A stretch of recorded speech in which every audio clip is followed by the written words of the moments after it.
नमस्कार मित्रों। जैसे कि पिछले वीडियो में हम पॉजिटिव नेचर की बातें कर रहे थे। अब पॉजिटिव नेचर भी ये जब भी स्वतः आप में पैदा होगा जब आप सीधे, सरल और सज्जन रहेंगे। ये ईश्वर की कृपा मानो या हमारे माता-पिता का आशीर्वाद मानो। जब हम हमारे होम टाउन में रहते थे, तो हमने कभी सपने में भी नहीं सोचा था कि हमें जयपुर जैसे शहर में रहने का आके मौका मिलेगा। लेकिन उन माताजी के एक बड़े भाई थे, वो बहुत ही सज्जन और सरल स्वभाव के थे। आपस में बहन-भाइयों का प्यार था और बहन-भाइयों के प्यार के वशीभूत वो कभी जयपुर आते रहते थे और जयपुर का विस्तार हो रहा था और उसी दौरान उन्हें पता लगा कि भी यहाँ पे प्लॉट बिक रहे हैं, प्लॉट कट रहे हैं, तो उन्होंने सहज भाव से माताजी से चर्चा कर दी। पिताजी अध्यापक थे, लेकिन सज्जन और सरल और सीधे होने की वजह से कभी भी उन्होंने कोई बैंक बैलेंस या कोई बजट बना के नहीं रखा था। माताजी का बहुत अच्छा सरल और अच्छा व्यवहार था, तो उनकी एक सहेली हुआ करती थी। वो मीणा समाज से थी, दोनों बहनें बनी हुई थी। उन्होंने वो चर्चा की उनसे कि भई ऐसे-ऐसे जयपुर में मेरे भाई ने समाचार दिया है और वहाँ पे प्लॉट कट रहे हैं, एक प्लॉट मैं ले लूँ क्या? व्यवस्था नहीं थी। अब इतना उन दोनों में प्यार था, आप विश्वास नहीं करेंगे कि उन्होंने अपना सोने का एक उस समाज में पहनते हैं, टड्डा पहनते हैं, उन्होंने उनको गिरवी रखने के लिए दे दिया। उस वक़्त ₹10 गज़ के अंदर, बगैर कोई सोचे-समझे, बगैर भविष्य की कोई प्लानिंग नहीं, बच्चे आगे कितने बड़े बढ़ेंगे, क्या होगा, क्या नहीं होगा, एक सज्जनता के वशीभूत और आपसी बहन-भाइयों का जो प्रगाढ़ विश्वास था, तो निर्णय लेकर के और ₹1900 में सन 77 के अंदर प्लॉट ले लिया गया और 79 के आसपास कुछ बचत हुई, कुछ पैसा कलेक्शन हुआ, तो नींव बना दी गई। उसके बाद में सन 84 तक कोई विचार नहीं, कोई प्लानिंग नहीं, कोई इरादा नहीं, लेकिन सज्जनता और सरलता और कैसे ईश्वर आपके जीवन में मदद करता है, पॉजिटिव रहने से और प्रकृति कैसे आपकी मदद करती है, यहीं से मैं आपको एक और एग्ज़ाम्पल बताता हूँ। तो ऐसे ही माताजी की जो छोटी सिस्टर थी, वो जयपुर में रहती थी। उन्होंने समाचार दिया सज्जनता के हिसाब से कि नल कनेक्शन लग रहे थे। तो उन्होंने सोचा कि भई भविष्य में लगाएँगे, तो नल महँगे लगेंगे। तो उन्होंने माताजी को समाचार दिया कि अभी सस्ते नल लग रहे हैं, आप नल लगवा लीजिए। मैं उस वक़्त मैट्रिक या 11th के अंदर पढ़ रहा था। माताजी ने सज्जनता के वशीभूत, सरलता के वशीभूत मुझे भेज दिया। मैं आया, मैंने यहाँ पे नल लगा दिया। खाली प्लॉट था, सिर्फ़ नींव भराई हुई थी। नल लगा कर के जब मैं वापस जाने लगा, तो विचार किया कि अपन ने खाली प्लॉट में नल लगा दिया, सस्ता-महँगा के हिसाब से, लेकिन इनका उपयोग क्या है?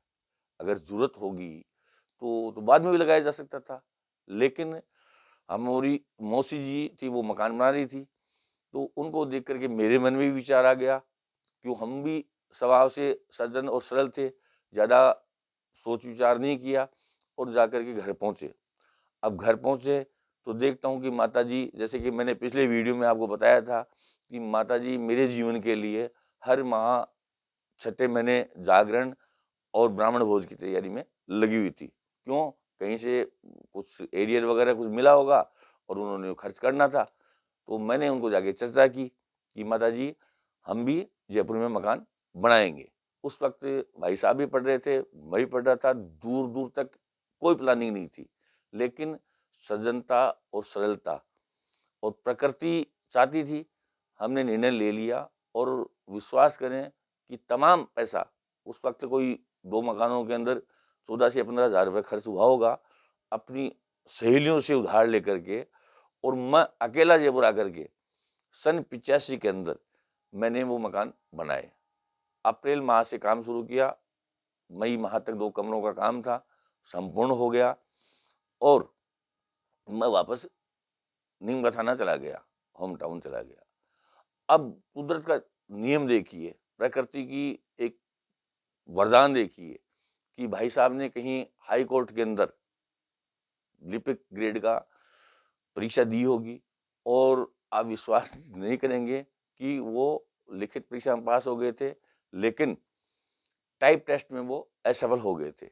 लेकिन उनको दोबारा मौका दिया गया, दोबारा भी वो असफल हो गए और ये बात भाई साहब को भी पता थी, मुझे भी पता थी।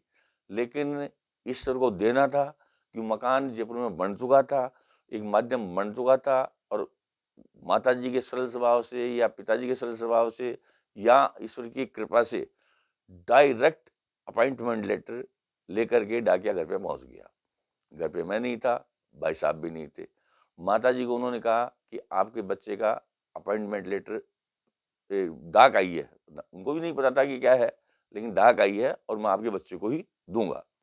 मैं कहीं बैठा हुआ था, माताजी ने मुझे बुलाया कि भी जोधपुर से लेटर है और मेरा मन कहता है कि उसकी नौकरी लग गई। वास्तविकता मुझे पता थी कि ऐसा तो नहीं हो सकता कि नौकरी लग जाए, क्योंकि वो तो असफल हो गए थे। मैं सरल स्वभाव से था, तो माताजी ने कहा कि भी उनकी नौकरी लग गई है, तू जाकर उनको बता के आ। आप विश्वास नहीं करें, हम दोनों भाई हमारी जो पोस्ट ऑफिस है, उनके आमने-सामने मिले। मैंने माताजी का समाचार उनको दिया कि भैया आपका लेटर आ रखा है और माताजी कहती हैं कि आपकी नौकरी लग गई। वो भी हँसे, मुझे तो विश्वास था ही नहीं कि भई ऐसा कैसे हो सकता है। तो मैं उनको ये मैसेज देख कर के मैं वापस घर पे आ गया, वो पोस्ट ऑफिस में गए और जैसे ही वो वापस आए, तो उनके हाथ में अपॉइंटमेंट लेटर था। अब उस वक़्त कोई प्रावधान था कि भई चलो ठीक है, इतना टाइप टेस्ट ये आप मौका दिया गया उनको कि 3 महीने में आप टाइप टेस्ट पास कर लेंगे, आपको परमानेंट कर दिया जाएगा। तो इस वीडियो के मार्फ़त मैं आपको ये समझाना चाहता हूँ कि आप सरल, सज्जन रहेंगे तो सकारात्मकता आप में पैदा होगी। आप बगैर कोई इधर-उधर की दिमाग नहीं लगाएँगे और भगवान में आपका विश्वास होगा और प्रकृति, मैंने पहले भी आपको कहा है कि बाएँ फैलाए खड़ी है आपको देने के लिए। आप सज्जन, सरल और सकारात्मक रह कर के, पॉज़िटिव रह कर के ही हासिल कर सकते हैं। इसी क्रम में यहीं से आगे की जर्नी अपन और वीडियो बनाएँगे और बातें जो हमारे जीवन में गुज़री, मैं आपको बताऊँगा। जय हिंद। अगर वीडियो पसंद आता है तो लाइक करें, सब्सक्राइब करें।